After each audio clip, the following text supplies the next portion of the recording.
Hi friends, இன்றைக்கி நவராத்திரி ஸ்பெஷலாக ஒரு ஸ்வீட் ரெசிபி தான் பார்க்க போகிறோம். நவராத்திரிக்கு ஒரு நல்ல நெய்வேத்தியமாக இதை நீங்கள் பண்ணலாம். வாங்க எப்படி செய்கிறதுன்னு வீடியோக்குள்ளே போய் பார்க்கலாம். ஃபஸ்ட்டு இந்த ரெசிபி செய்கிறதுக்கு நான் இன்றைக்கி ஒரு 1 கப் பாசிப்பருப்பை நல்லா ஒரு 1/2 அன் ஹவர் ஊற வச்சுருக்கேன். நீங்கள் ஊற வைக்கணும்னு தான் அவசியம் இல்லை, ஊற வைக்காமல் டேரெக்டாக கூட சேர்த்துக்கலாம். எனக்கு டைம் இருந்ததுனால நான் ஒரு 1/2 அன் ஹவர் ஊற வச்சுருக்கேன். இப்போ இதை நான் டேரெக்டாக குக்கரில் சேர்த்துக்கிறேன். தண்ணியெல்லாம் வடிகட்டிட்டு இதை நான் குக்கரில் சேர்த்துக்கிறேன். நீங்கள் ஊற வைக்காமல் டைரெக்டாக சேர்க்குற மாதிரி இருந்தாக்க அதை ஒரு முறை லைட்டாக வறுத்துட்டு அப்படியே நீங்கள் குக்கரில் வேக வைங்க. நான் பாசிப்பருப்பை ஏற்கனவே ஊற வச்சதுனால ஒரு 1 கப் நான் தண்ணி ஊற்றிக்கிறேன். இப்போ இதை ஒரு 2 விசில் விடுற வரைக்கும் நம்ம வேக வச்சு எடுத்துக்கலாம். இப்போ நான் லெட் வச்சு க்ளோஸ் பண்ணிவிட்டு ஒரு 2 விசில் விட போகிறேன். இப்போது எனக்கு 2 விசில் நல்லாவே வந்துடுச்சு. இப்போ நான் லெட்டை எடுத்துட்றேன் வெளியில்.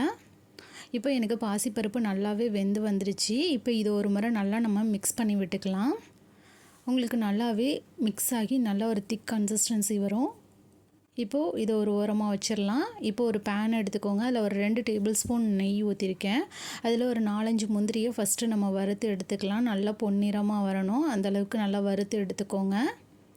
இது இந்த நவராத்திரிக்கு இந்த மாதிரி ரெசிபி செய்யுங்க. ரொம்ப சிம்பிளாகவும் இருக்கும், ரொம்ப ஈஸியாகவும் இருக்கும். நம்ம ஒரு 10லேருந்து 15 நிமிஷத்துக்குள்ளே இந்த ரெசிபியை செஞ்சு முடிச்சிடலாம். ரொம்பவே ஈஸியாக இருக்கும். நீங்கள் பாசிப்பருப்பை வேக வச்சா மட்டும் போதும். இப்போது எனக்கு முந்திரி நல்லாவே வறுபட்டு வந்துச்சு. இதை ஒரு ஓரமாக எடுத்து வச்சுக்கிறேன். இப்போது அதே நெய்யிலேயே ஒரு 1 டேபிள் ஸ்பூனுக்கு கோதுமை மாவு சேர்த்துருக்கேன். இப்போது இதை அந்த நெய் நல்லாவே பொரியணும், அந்தளவுக்கு மிக்ஸ் பண்ணி விட்டுக்கோங்க. இப்போ இது ஓரளவுக்கு நல்லா பொரிஞ்சதுக்கப்புறம் இதில் ஒரு 1/2 கப்புக்கு துருவன தேங்காய் சேர்த்துக்கிறேன். அதையும் ஒரு முறை நல்லா மிக்ஸ் பண்ணி விட்டுக்கோங்க. தேங்காய் ரொம்ப நேரம் உங்களுக்கு அந்த எண்ணெயில் இருக்கணும்னு அவசியம் இல்லை, லைட்டாக மிக்ஸ் பண்ணி விட்டால் போதும். இப்போது நம்ம ஆல்ரெடி ரெடி பண்ணி வச்சுருக்க அந்த பாசிப்பருப்பை இதில் சேர்த்துக்கலாம். இப்போ இதையும் ஒரு முறை நல்லா நீங்கள் மிக்ஸ் பண்ணி விட்டுக்கோங்க.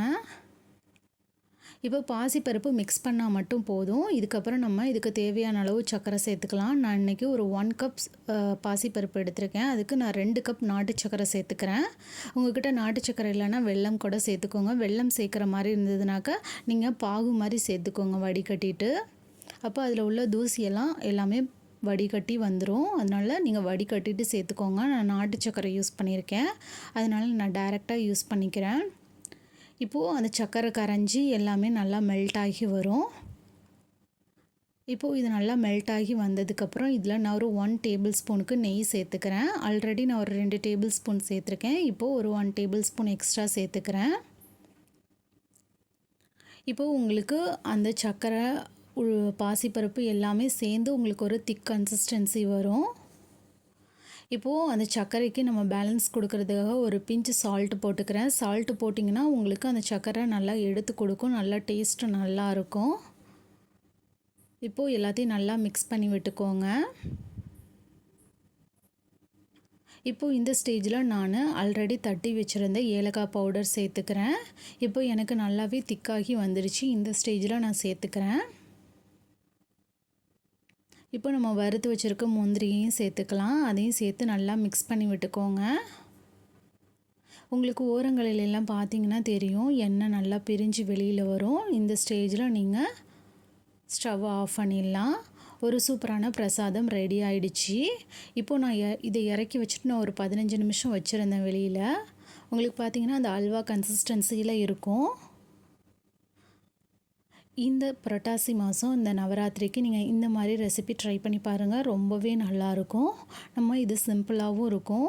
தேங்க்ஸ் ஃபார் வாட்சிங். DD shine recipes and tips சேனலை லைக் பண்ணுங்கள், ஷேர் பண்ணுங்கள், சப்ஸ்கிரைப் பண்ணுங்கள்.